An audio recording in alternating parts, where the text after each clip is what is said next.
Poštovani predsedavajući, poštovane kolege narodni poslanici, poštovani građani Srbije, pomaže Bog svima.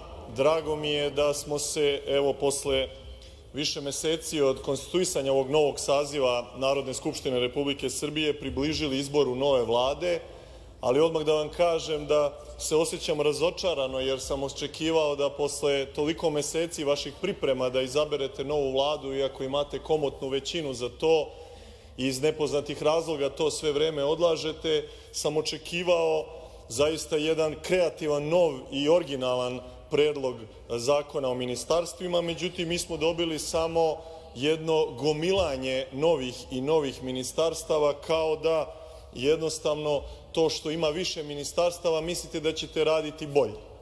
A ja vam onda postavljam pitanje, a zašto sve druge evropske države ne gomilaju ministarstva?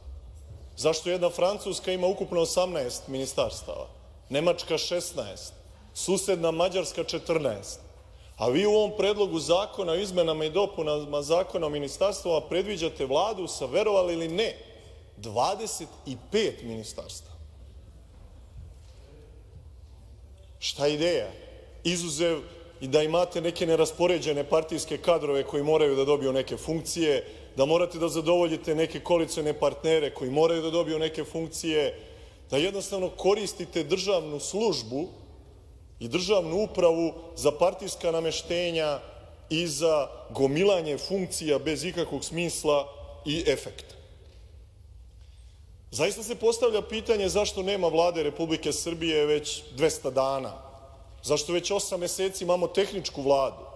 Da li smo i u tom slučaju šampioni u Evropi, jer niko danas u Evropi u vreme ove ratne i svake druge energetske i ekonomske krize nema Vladu u tehničkom mandatu. Evo, Mađarska je imala izbore kad i mi u aprilu odavno izabrala svoju Vladu i normalno funkcioniše kao država. Pa baš zato što su krizna vremena, baš zato što je teška ekonomska i energetska kriza, baš zato nam je brže bila potrebna nova Vlada da bi rešavala te probleme, a ne Vlada u tehničkom mandatu, jedna slaba Vlada koja ne može da radi bilo šta, koja ovde u Dom Narodne skupštine Republike Srbije 8 meseci nije poslala ni jedan jedini zakon. Dakle, vi ste zablokirali državu i doveli u pitanje normalno funkcionisanje. Zato danas ne može da se postavi neko od onih pitanja koje najviše interesuje građane, a to je kako će da prežive oni sa minimalnim penzijama, kada će im ona biti povećana. Kako će oni najstariji sugrađani koji uopšte nemaju nikakva primanja konačno doći do nekog socijalnog dodatka, recimo za energente ili povećane troškove života sa ovakvom inflacijom, sa ovakvim poskupljenjima? Brinete o tome da li će strane kompanije da ostanu ili će da odu, a da li će domaće kompanije da opstanu ili da nestanu? Da li ste se bilo kada setili domaćeg privrednika i domaćih poljoprivrednika ili je vaš jedini fokus kako će da preživi strana banka koja ostvaruje ekstra profit i odnosi ga iz ove države, kako će da preživi strana kompanija kojoj dajemo jeftinu radnu snagu, subvencije, oslobađamo ih od poreza, oslobađamo ih od plaćanja gradskog građevinskog zemljišta, dajemo im kompletnu besplatnu komunalnu infrastrukturu. A šta je dobio domaći privrednik? A šta je dobio domaći poljoprivrednik? I šta može da dobije od jedne tehničke Vlade ili od ovih novih 25 ministarstava? Pa koga to zanima, izuzev vaše partijske kadrove, da bi Goran Vesić postao ministar? Ajmo da izmislimo ministarstvo za javno ulaganje ili neko drugo. Pa je li to logika kojom ste pravili ovaj zakon o ministarstvima? Bilo je u svoje vreme, ja sam posebno to voleo i skupljao, jedan čuveni strip, lično mislim da je možda jedan od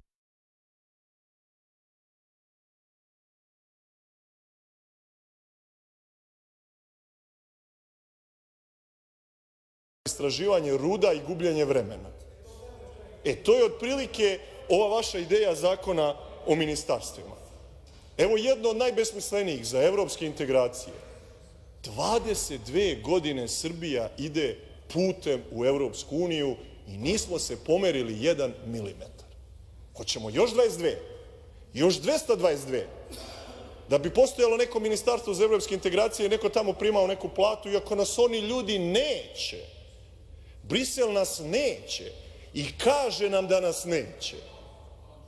i kaže nam da eventualno ako jednog dana za 222 godine budemo primljeni u Europsku uniju, morat ćemo da priznamo lažnu državu Kosovo, morat ćemo da uvedemo sankcije Rusiji i to je uslov svih uslova da bismo se pomerili posle 22 godine za 2 milimetra dalje na tom skandaloznom putu Srbije u Europsku uniju. Čemu Ministarstvo za evropske integracije?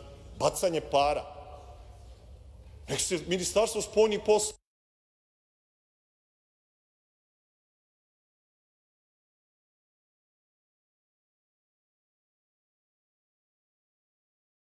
ali da se ne ide putem da nas neko neprestano nešto ucenjuje. Ili recimo Ministarstvo za turizam i omladinu. Pa to jedino ima logike ako želite da sva omladina ode iz ove države, pa da omladinu koja je ostala prikazujete kao turističku atrakciju. Kao otprilike omladinu danas u srpskim selima koja su zaboravljena, jer se ovi neki, da tako kažem, lažni penzioneri, lažni zaštitnici penzionerskih interesa koji su dozvolili pljačku penzionera u one 4 godine bukvalno otimanja penzionerskih para pod njihovom vlašću, sada predstavljaju kao neki lažni zastupnici sela. A selo i poljoprivreda vide da propadaju i da niko ne govori u njihovo ime, a kamoli neka vlast koja je samo dobila ministarstvo za selo. Pazite, da bi Krkobabići u 3. generaciji dobili ne znam koliko funkcija, zaduženja, zaposlenja i radnih mesta. Je li to ideja Ministarstva za brigu o selu? Dakle, vrlo jednostavna pitanja. Čemu sva ta ministarstva? Evo, mi bismo, i to ćemo naravno kroz amandmane i da konkretizujemo, i već smo to uradili, predložili jednu mnogo funkcionalniju, racionalniju, logičniju vladu. Najmanje 10 ministarstava manje. 15 ministarstava, to je realan maksimum za državu veličine Srbije. A na svih ovih 25 koji ste vi predložili, nema dva, po našem mišljenju, izuzetno važna. Nema ministarstva za Kosovo i Metohiju, nema ministarstva za Srbe u regionu i rasejanju. Pazite, one Srbe koji svake godine šalju više milijardi evra, dolara ovde kroz doznake i upumpavaju državu Srbiju svojim rođacima, prijateljima, firmama i svemu drugome. Oni nemaju svoje ministarstvo, ali Krkobabići imaju. Koliko Krkobabića još treba da zaposlite i da otvorite novih ministarstava da bi sva ta partijska elita, taj partijski kancer, taj partijski monstrum koji pojede ovaj narod i državu bio zadovoljan? Ajmo sad da vidimo šta bismo mi još ukinuli. Naravno, nepotrebno ministarstvo za javna ulaganja, ima nadležno ministarstvo koje time se bavi. Potpuno nepotrebno ministarstvo za ljudska i manjinska prava i društveni dijalog. Pazite, društveni dijalog. Kakva je izmišljotina od prethodne vlade. Pa ovde treba da se vodi društveni dijalog u parlamentu i na medijima, ne u ministarstvu. Ljudska i manjinska prava pridodati Ministarstvu pravde, takođe Ministarstvu pravde pridodati i Ministarstvu državne uprave i lokalne samouprave. Ajmo malo ušteda, malo koncentracija tih ministarstava, malo koordinacija u radu te vlade, a ne svaka partija dobije neki partijski feu da bi zapošljavala svoje partijske vojnike i da bi, ne znam, se bogatila preko ministarstava. Pa nije ideja da formirate ministarstvo da pljačkate ovaj narod i državu, nego da formirate ministarstvo da se nešto pomeri na bolje. Možemo li da smanjimo poreze na zarade i na doprinose domaćim poslodavcima? Možemo li onima koji povećavaju platu svojim radnicima da smanjimo poreze i doprinose? Možemo li da smanjimo poreze na zarade i poreze na imovinu onima koji stupe u brak, onima koji dobiju decu? Možemo li da uradimo bilo šta što je domaće?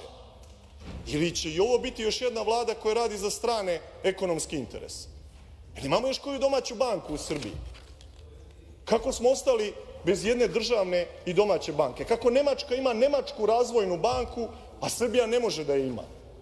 Može li Srbija da ima išta domaće i može nekako zaštiti domaći ekonomski interes? Eto jedinog ministarstva koje je ovde bilo važno da bude novo.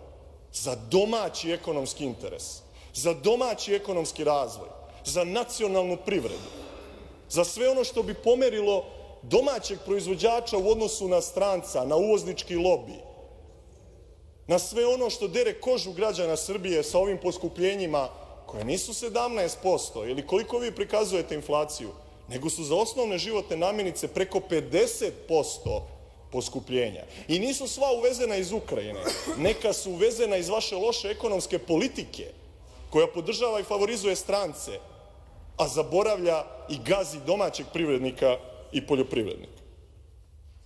Naravno da smo predložili kako to konkretno može da se promeni i bili smo tu veoma konkretni i precizni. Dakle, spojiti u jedno ministarstvo privredu, trgovinu, turizam i preduzetništvo, naravno, kao veoma važnu stvar. Spojiti u jedno ministarstvo selo, poljoprivredu, hranu. Spojiti u jedno ministarstvo i prosvetu i nauku i telekomunikacije i tehnološki razvoj. Spojiti u jedno ministarstvo kulturu, informisanje, vere, koje ste takođe zaboravili, a ovde je 90 i nešto procenata građana pripada tradicionalno verskim zajednicama koji takođe nemaju nadležno ministarstvo koje bi se bavilo njihovim pitanjem. Ili, recimo, Ministarstvo prirodnih resursa i zaštite životne sredine, gde smatramo da sada svaki deo naših prirodnih dobara mora da bude zaštićen i stavljen u funkciju domaćeg ekonomskog interesa i, naravno, sa druge strane, zaštite životne sredine. Smatramo da su sport i omladina logično da budu povezani sa Ministarstvom za porodicu, da to bude jedno ministarstvo. Smatramo takođe, što je posebno važno i želim to da naglasim, da u ovom složenom vremenu Ministarstvo zdravlja treba da se bavi bioetičkim pitanjem, kao što su abortus, eutanazija, takozvana veštačka inteligencija, sva ova LGBT propaganda koja, evo, ne ulazi više samo u udžbenike, nego i u škole i u vrtiće. Danas imate dopis Društva vaspitača Vojvodine koji nalaže da se prijave za seminar o rodnoj ravnopravnosti u vrtićima u Vojvodini. Čekajte, sada ćete našoj deci u vrtićima ispod 7 godina da objašnjavate da dete kada se rodi nije muško ili žensko, nego će kasnije tokom svog razvoja da odluči da li je muško ili žensko. Pa gde je kraj tom ludilu? I šta nas čeka na tom vašem LGBT putu u Evropsku uniju po svaku nacionalnu cenu? I ko još mora da uđe u tu vladu? Ko sve mora iz bivšeg režima da uđe u vladu? Mora li Zorana Mihajlović da bude u svakoj vladi od 5. oktobra 2000? Mora li Goran Vesić da bude u toj vladi? Mora li Gordana Čomić da bude u toj vladi? Ili imate neke nove Soroševe ili vedete bivšeg režima koje ćete da uključite u vašu vlast, jer očito idete istim putem Srbije u Evropsku uniju po svaku cenu. Dakle, šta je ideja ovog vašeg zakona o ministarstvima, nismo uspeli da utvrdimo, ali smo uspeli da utvrdimo koju ste štetu naneli, a to ste i sami priznali. Pa kažete razlozi za donošenje zakona po hitnom postupku. Nije vas nigde bilo 6 meseci, a onda za 24 sata zakazujete sednicu Narodne skupštine na kojoj hitno mora da se raspravlja o zakonu o ministarstvima i kako kažete, ako se ova nova 4 ministarstva ne formiraju, naneće se šteta po rad organa i organizacija čitavoj državi. Čekajte, ako je to šteta, onda ste vi naneli zato što niste formirali vladu prethodna 3 meseca. Ako su ta ministarstva bila toliko važna, zašto do sad nisu formirana? Zašto ste odugovlačili? Je li ima neko obrazloženje? Neko vas pritiska? Neko vas ucenjuje? Neko vam preti? Pa dajte da čujemo to. Da nije neko od prijatelja vašeg predsednika stranke, da nije Bill Clinton, da nije Schroeder, da nije Blair, da nije Aleksa Šoroš. Ko je? Ko preti Srbiji? Pa neko iz Brisela, neko iz NATO-a. Šta nam prete? Da vi nećete biti na vlasti ako ne potpišete nezavisno Kosovo ili da nećete biti na vlasti ako ne uvedete sankcije Rusiji. Pa to nije neka pretnja koja se tiče Srbije. Ona se tiče vas. Hoćemo li onda stvarno da jednom prelomimo koju vladu i vlast mi u Srbiji želimo? Da li vlast u kojoj će američki ambasador, kada država Srbija, nadležno ministarstvo i upravni sud donesu odluku da gej parada bude zabranjena, američki ambasador izađe i kaže ne, gej parada će se održati. Ajmo onda da vidimo ko vlada Srbijom, američki ambasador Christopher Hill ili vi? I kada taj isti ambasador sada bude naložio nešto sledeće, da neko mora bude u vladi, da morate da uradite ovo ili ono, pa da li će biti po istom principu kao kad ste morali da organizujete gej paradu, iako je ona zvanično bila zabranjena? Dakle, postavlja se veoma jednostavno pitanje. Kome će služiti buduća vlada Srbije? Da li interesima Evropske unije i NATO-a? Da li interesima Soroša i njegovog projekta Otvorenog Balkana? Da li interesima stranih kompanija koje dolaze da izrabljuju našu jeftinu radnu snagu i da iznose profit u inostranstvo? Da li interesima stranih banaka koje pljačkaju naše građane na kamatama i na obradama kredita? Ili će konačno Srbija posle 22 godine dobiti Vladu koja će služiti isključivo domaćem čoveku, domaćem privredniku, domaćem poljoprivredniku, domaćim bankama, našim porodicama, socijalno ugroženim kategorijama stanovništva, siromašnima, osobama sa hendikepom i svima onima koja je zapravo pomoć ove države potrebna? Dakle, da li vi formirate Vladu koja treba da pomogne nekim večitim Krkobabićima da dobiju još jedno ministarstvo, da Goran Vesić se udomi negde posle odlaska iz gradske uprave u Beogradu, da Zorana Mihajlović ponovo bude ministar, ili pravite ministarstva koja stvarno nešto treba da pomognu ovome narodu i državi? Iz ovog vašeg obrazloženja ja nisam video da ovaj zakon ima ikakvog smisla, sem da vi zbrinete vaše neraspoređene naprednjačke i koalicione partnere. Hvala.